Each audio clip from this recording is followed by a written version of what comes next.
Good morning to all. आप सभी को मेरा नमस्कार। Welcome to Shivas world channel. Dakshin Bharat Hindi Prachar Sabha Chennai city February 2025 कुள்ள Praveshika paper 1 important and expected questions நான் ஆல்ரெடி அப்லோட் பண்ணிட்டேன். இன்னைக்கு நம்ம Praveshika paper 2 important and expected questions என்னெல்லாம் அப்படிங்கிறத பற்றி நம்ம இப்போ பார்க்கலாம். ஃபர்ஸ்ட் மார்க்ஸ் எப்படி அலாட் பண்ணியிருக்காங்க அப்படிங்கிறத பார்த்துடலாம். பிரவேசிகா பேப்பர் 2 ஏகாங்கிக்கு வந்து 40 மார்க்ஸ், சத்யகா ஸ்வரில் வந்து 20 மார்க்ஸ் வரும், வியாக்கரன் வந்து 40 மார்க்ஸ், அப்போ டோட்டலாக 100 மார்க்ஸ். ஓகேங்களா? समय 3 घंटे, टाइम வந்து 3 hours வந்து கொடுக்குறாங்க. पूर्णांक टोटल मार्क्स 100. फर्स्ट रोमन किन्हीं 5 प्रश्नों के उत्तर एक या 2 वाक्यों में लिखिए. 1 or 2 சென்டென்ஸில் எழுத போகிறோம். இதுக்கு வந்து டோட்டலாக 8 கொஷின்ஸ் கொடுத்துருவாங்க. அதில் நம்ம 5 அட்டென்ட் பண்ணணும். 5 2s are 10 மார்க்ஸ். ஓகேங்களா? ஃபர்ஸ்ட் ரோமன் பொறுத்த வரைக்கும் பரத் கா பாக்யல second, 5th and 6th question படிச்சுக்கோங்க. பீம் ஆர் ராக்ஷஸில் first question, 3rd and 4th question படிச்சுக்கோங்க. நியாய் கி ஜீத்தில் 1 2 and 3 இந்த கொஷின் படிச்சுக்கோங்க. ராஜ்புத்னி கா பத்லால 2nd and 3rd கொஷின், பந்தியில் வந்து 2nd and 6th கொஷின் படிச்சுக்கோங்க. ஓகேங்களா? செகண்ட் ரோமன் கிசி एक पात्र पर टिप्पणी लिखिए. பேராகிராஃப் நம்ம எழுத போகிறோம். இங்கே வந்து டோட்டலாக 3 பேராகிராஃப்ஸ் கொடுத்துருவாங்க. நம்ம வந்து 1 அட்டென்ட் பண்ணணும். 1 5s are 5 மார்க்ஸ். ஓகேங்களா? செகண்ட் ரோமன் பொறுத்த வரைக்கும் டிப்பனி வந்து பகாசுர், மாண்டவி, வசந்த் அண்ட் குல்னார். இதில் 3 தடவை படிச்சுக்கோங்க. ஓகேங்களா? தேர்ட் ரோமன் கிசி एक पात्र का चरित्र चित्रण लिखिए. இதில் பார்த்தீங்கன்னா 3 கொடுத்துட்டாங்க. அதில் நம்ம ஒரு கேரக்டர் எழுத போகிறோம், சரித்திர சித்திரன். டோட்டல் மார்க்ஸ் வந்து பாருங்கள் 10 மார்க்ஸ். சரித்திர சித்திரன் பொறுத்த வரைக்கும் பரத், குந்தி, அனந்த், ஷாஜகான். ஓகேங்களா? இதில் ஃபஸ்ட்டு 2 நல்லா தரோ பண்ணிக்கோங்க. அதில் ஒன்று கண்டிப்பாக எக்ஸ்பெக்ட் பண்ணலாம். फोर्थ रोमन किन्हीं 3 की संदर्भ सहित व्याख्या कीजिए. संदर्भ सहित व्याख्या வந்து பார்த்தீங்கன்னா மொத்தம் 6 கொடுத்துட்றாங்க. அதில் வந்து நம்ம 3 அட்டென்ட் பண்ணணும். ஒன்றுக்கு 5 மார்க்ஸ். 3 5s are 15 marks. சந்தர்ப்ப சகித் பொறுத்த வரைக்கும் பரத் கா பாகியில் வந்து செகண்ட் சந்தர்ப்ப சகித் பாருங்க. அவசிய உன்கே ஸ்வாகத் அப்படிங்கிற இந்த சந்தர்ப்ப படிச்சுக்கோங்க. பீமா ராட்சஸில் வந்து ஃபர்ஸ்ட் ஒன் பாருங்க, படி அஜீப் ஜஹா ஹே, இந்த சந்தர்ப்பம் படிச்சுக்கோங்க. அடுத்தது நியாய் கி ஜீத்தில் 2 படிக்கணும். அதாவது செகண்ட் ஒன் பாருங்க, யதி இத்னி பலாயி. தேர்ட் ஒன் வந்து ராஜ் தண்ட் கேவல் பசு பல், இந்த 2ம் தரோ பண்ணிக்கோங்க. அடுத்தது ராஜ்புத்னி கா பத்லால செகண்ட் அண்ட் தேர்ட் மே அப் आपत्ति को, தேர்ட் ஒன் சேனாபதி இன்கோ. ஸோ இப்படி இந்த 2 சந்தர்ப்பம் பார்த்துக்கோங்க. அடுத்தது பந்தியில் வந்து 2 சந்தர்ப்பம் இருக்குது, second one and third one.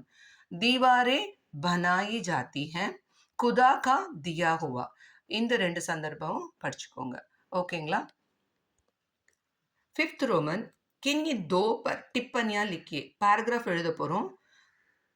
இதில் பார்த்தீங்கன்னா ஒன்றுக்கும் 5 மார்க்ஸ் வந்து கொடுத்துருக்காங்க. 2 5s are 10 மார்க்ஸ். இங்கே டோட்டலாக 4 கொடுத்துருவாங்க. 4 பேராகிராஃபில் நம்ம வந்து 2 பேராகிராஃப் அட்டென்ட் பண்ணணும். இதில் लड़कपन हाई स्कूल में गांधी जी के मांसाहार करने का निश्चय, धर्मों के प्रति समभाव, प्रतिज्ञा बनाम उपयोगितावाद. ஓகேங்களா? प्रतिज्ञा बनाम उपयोगितावाद. ओके. 6th रोमन किसी एक का सारांश लिखिए. சாரான்ஸ் பொறுத்த வரைக்கும் 3 கொடுத்துருவாங்க. அதில் நம்ம 1 அட்டென்ட் பண்ணணும். பாருங்க, 1 10s are 10 மார்க்ஸ். माँ बाप और जन्म, आंखें खुली, पहला अनुभव. ஓகேங்களா? இதில் வந்து நீங்கள் ஃபஸ்ட்டு 2 மட்டும் தரோ பண்ணிக்கோங்க. 7th Roman வச்சன் பத்லியே. வச்சன் பத்லியே வந்து மொத்தமாக 5 கொடுத்துருவாங்க. அதாவது சிங்குலரை ப்ளூரலாக நம்ம மாற்ற போகிறோம். இது வந்து சாய்ஸ் கிடையாது, no choice. 5 1s are 5 marks. அதே மாதிரி லிங் பத்லியே ஜெண்டர் பொறுத்த வரைக்கும் 8th ரோமன் வந்து ஜெண்டர் மாற்றணும். இதுவும் அதே மாதிரி தான் 5 கொடுத்துருவாங்க. 5ம் நம்ம கண்டிப்பாக எழுதணும். 5 ஒன்ஸ் 5 மார்க்ஸ். ஸோ இதுக்கு வந்து நோ சாய்ஸ். வச்சன் அண்ட் லிங் பொறுத்த வரைக்கும் நோ சாய்ஸ். அதனால learn all the singular plural and gender. ஓகேங்களா? नेक्स्ट 9th रोमन निम्न अनेकार्थी शब्दों के लिए एक शब्द लिखिए. இதுக்கு சாய்ஸ் கிடையாது. 5 கொடுத்துருவாங்க. 5ம் நம்ம அட்டென்ட் பண்ணோம். 5 ஒன்ஸ் 5 மார்க்ஸ். अनेक शब्दों के लिए एक शब्द உங்க புக் பேஜ் நம்பர் 181 and 182ல இருக்கு. 182ல இருக்கு. இதுல வந்து நம்பர்ஸ் நான் கொடுத்துருக்கேன். இந்த நம்பர்ஸ்ல இருக்கிறது மட்டும் நீங்க தரவா படிச்சுக்கோங்க. First question, 4th one, 7th, 8th, 13th one, 17th question, 18th, 20th one, 27th, 30th question, last 3rd and 12th questionும் படிச்சுக்கோங்க.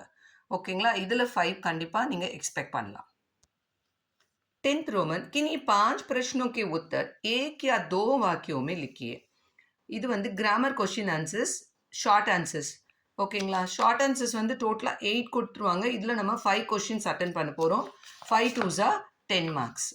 இது பாருங்க, 5 2s 10 மார்க்ஸ். இதில் व्याकरण किसे कहते हैं, वर्णमाला किसे कहते हैं, वर्णों के प्रकार क्या क्या हैं, लिंग किसे कहते हैं, उसके कितने प्रकार हैं, वचन किसे कहते हैं, उसके प्रकार क्या क्या हैं, कारक किसे कहते हैं, सर्वनाम की परिभाषा दीजिए, विशेषण किसे कहते हैं, नाम धातु किसे कहते हैं, काल किसे कहते हैं, समुच्चय बोधक का काम क्या है, समुच्चय बोधक का काम क्या है, विस्मयादि बोधक शब्द विकारी है या अविकारी है. அடுத்தது தத்சம் உபசர்க கிசே कहते हैं. ஓகேங்களா? இந்த 12 क्वेश्चंस நல்லா தரவா படிச்சுக்கோங்க. இதில் 5 நீங்கள் கண்டிப்பாக அட்டன் பண்ணிடலாம். लास्ट रोमन किन्हीं 3 प्रश्नों के उत्तर सविस्तार लिखिए. இது வந்து டோட்டலாக 5 கொஷின்ஸ் கொடுத்துருவாங்க. அதில் நம்ம 3 அட்டன் பண்ண போகிறோம். இது detail grammar detail question answers. பார்த்தீங்கன்னா 3 5s 15 மார்க்ஸ். डिटेल பொறுத்த வரைக்கும் भाषा लेसन भाषा की परिभाषा देते हुए उसके प्रकारों पर प्रकाश डालिए. सेकेंड वन शब्द அந்த லெசன்ல வந்து सेकेंड क्वेश्चन பாருங்க. இது பாருங்க, रचना की दृष्टि से शब्द के भेदों पर उदाहरण सहित प्रकाश डालिए. Second question. थर्ड वन संज्ञाல வந்து फर्स्ट क्वेश्चन பாருங்க. संज्ञा किसे कहते हैं और उसके कितने प्रकार हैं समझाइए. ஓகேங்களா? फोर्थ क्वेश्चन सर्वनाम. सर्वनामல வந்து फर्स्ट क्वेश्चन பாருங்க डिटेल. सर्वनाम किसे कहते हैं उसका उपयोग बताकर उसके भेदों पर प्रकाश डालिए. फिफ्थ वन विशेषण. विशेषणல ஒரே ஒரு டீடைல் தான் இருக்கு, அதான் பாருங்க. विशेषण की परिभाषा देते हुए उसके भेदों को सोदारण समझाइए. नेक्स्ट क्वेश्चन वचनல பாத்தீங்கன்னா वचनல थर्ड क्वेश्चन பாருங்க. वचन की परिभाषा देकर उसके भेदों पर सविस्तार लिखिए. Third question. ஓகேங்களா? नेक्स्ट क्वेश्चन வந்து काल. कालல வந்து भूतकाल किसे कहते हैं, भूतकाल के कितने प्रकार हैं और वे क्या क्या हैं, उदाहरण सहित समझाइए. नेक्स्ट வந்து उपसर्ग और प्रत्यय. இதில் வந்து थर्ड उपसर्ग और प्रत्यय का अंतर उदाहरण सहित समझाइए. उपसर्ग और प्रत्यय ரெண்டுத்துக்கும் இருக்கிற டிஃபரன்ஸ் கேட்டிருக்காங்க. ஓகேங்களா? லாஸ்ட் क्वेश्चन ने नियम. அதில் ஒரே क्वेश्चन தான் இருக்கு. ने नियम विस्तार से लिखिए. All the best to all. இந்த வீடியோ உங்களுக்கு பிடிச்சிருந்ததுன்னா லைக் பண்ணுங்கள், கமெண்ட் பண்ணுங்கள், மறக்காமல் சிவாஸ் வேர்ல்ட் சேனலை ஃபாலோ பண்ணுங்கள். நெக்ஸ்ட் வீடியோவில் உங்களுக்கு Praveshika paper 3 important and expected எதெல்லாம் அப்படிங்கிறத நான் உங்களுக்கு அப்லோட் பண்ணுறேன். தேங்க்யூ, தன்யவாத்.